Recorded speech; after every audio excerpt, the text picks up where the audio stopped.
Jeda dan jeda. Yang ini kok tidak mendatang.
Baik, berikutnya adalah contoh Pancasila sebagai sistem filsafat. 1. Sila pertama, pendahuluan Pancasila sebagai sistem filsafat adalah logo Pancasila atau gambar terkait dengan Pancasila. Sila kedua, definisi filsafat. Definisi filsafat suatu tentang hakikat pengetahuan dan nilai. Kaitan dengan Pancasila, Pancasila sebagai sistem filsafat yang membentuk dasar negara dan kehidupan masyarakat. Sila ketiga, Pancasila sebagai sistem filsafat yaitu ketuhanan yang Maha Esa, kemanusiaan yang adil dan beradab, persatuan Indonesia, kerakyatan yang dipimpin oleh hikmat kebijaksanaan dalam permusyawaratan perwakilan, terakhir keadilan sosial bagi seluruh rakyat Indonesia. Nilai-nilai filsafat dalam Pancasila adalah ketuhanan, kemanusiaan, persatuan, kerakyatan, keadilan sosial. Baik, yang sila kelima adalah membentuk kerakyatan bangsa, menggerakkan kebijakan negara, meningkatkan kedasaran masyarakat. Sila keempat adalah kesimpulan. Pancasila sebagai sistem filsafat yang membentuk dasar negara dan kehidupan masyarakat. Pentingnya memahami dan mengamalkan nilai-nilai Pancasila dalam kehidupan sehari-hari. Tanya jawab.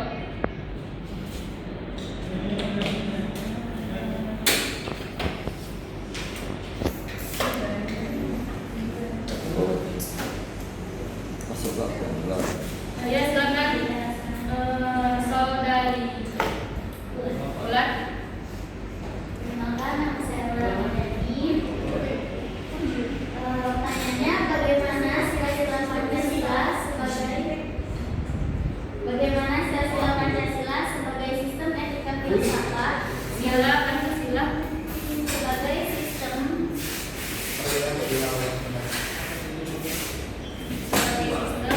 etika filsafat sebagai sistem etika filsafat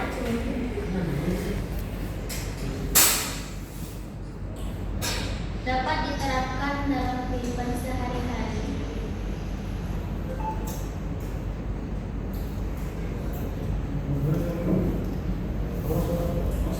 Jadi juga banyak.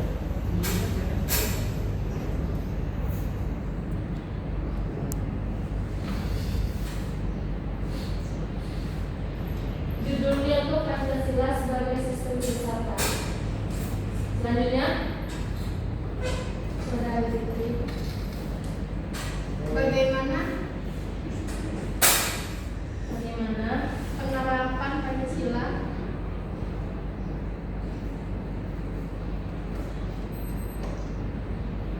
sebagai sistem filsafat dapat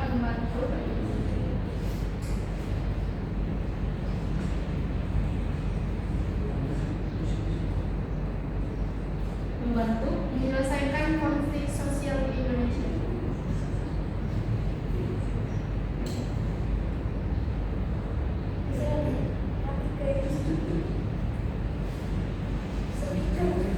Speaker Seral. Sudah deh. Baik, terakhir. So, rekan yang nanya. Rizky. Ya. Rancangan apa saja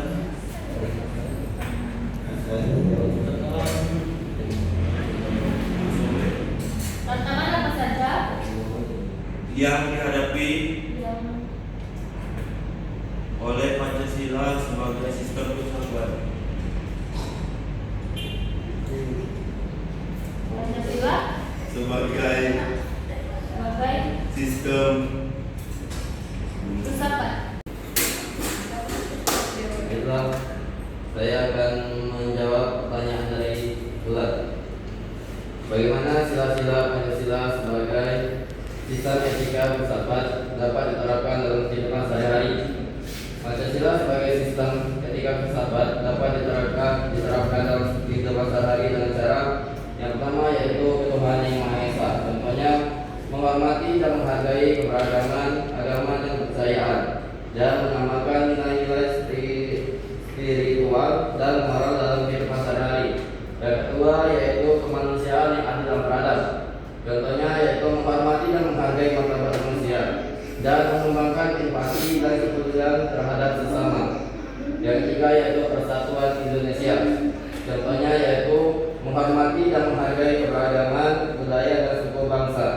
Yang keempat, kerakyatan yang dipimpin oleh hikmat, kebijaksanaan dalam permusyawaratan dan perwakilan. Contohnya yaitu mengembangkan kesadaran akan hak dan kewajiban sebagai warga negara. Dan yang terakhir yaitu keadilan sosial bagi seluruh rakyat Indonesia. Contohnya mengembangkan kesadaran akan pentingnya keadilan sosial dan kesetaraan. Dengan menerapkan nilai-nilai Pancasila dalam kehidupan sehari-hari, kita dapat membangun masyarakat yang lebih harmonis, adil dan sejahtera. Sekian, terima kasih atas perhatian.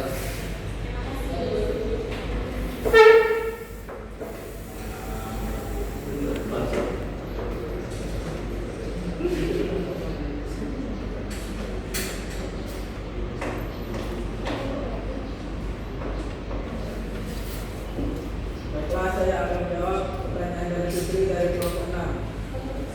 Bagaimana penerapan Pancasila sebagai sistem filsafat dapat membentuk menyelesaikan konflik di Indonesia? Pancasila sebagai sistem filsafat dalam menyelesaikan konflik di Indonesia sangat penting karena Pancasila memberikan peraturan nilai dan etika yang dapat menjadi pedoman dan meredam ketegangan, membangun dialog dan mencari keadilan. Berikut penjelasan berdasarkan filosofi Pancasila. Yang pertama ada Ketuhanan yang Maha Esa. Peran dalam menyelesaikan konflik didorong menyelesaikan konflik dengan nilai-nilai moral dan spiritual.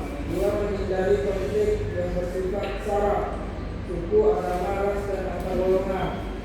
Pancasila kedua, kemanusiaan yang adil dan beradab. Peran dalam menyelesaikan konflik mengutamakan pendekatan kemanusiaan daripada kekerasan. Dua, mendorong menyelesaikan agama yang beradab dan tidak merendahkan pihak manapun. Sila ketiga, persatuan Indonesia. Peran dalam menyelesaikan konflik mengedepankan semangat kebangsaan di atas kepentingan kelompok atau daerah. Sila keempat, cara kerja yang dipimpin oleh hikmat kebijaksanaan dalam pemusyawaratan perwakilan. Peran dalam menyelesaikannya yang pertama, mendorong proses dialog dan musyawarah untuk menyelesaikan konflik secara adil dan bijaksana. Kedua, memberikan ruangan partisipasi semua pihak yang bersengketa. Sila kelima, keadilan sosial bagi seluruh rakyat Indonesia. Peran dalam menyelesaikan mendorong menyelesaikan akar konflik seperti ketimpangan ekonomi, diskriminasi atau ketidakadilan sosial. Dua, menyediakan akses yang adil terhadap sumber daya kesempatan. Terima kasih.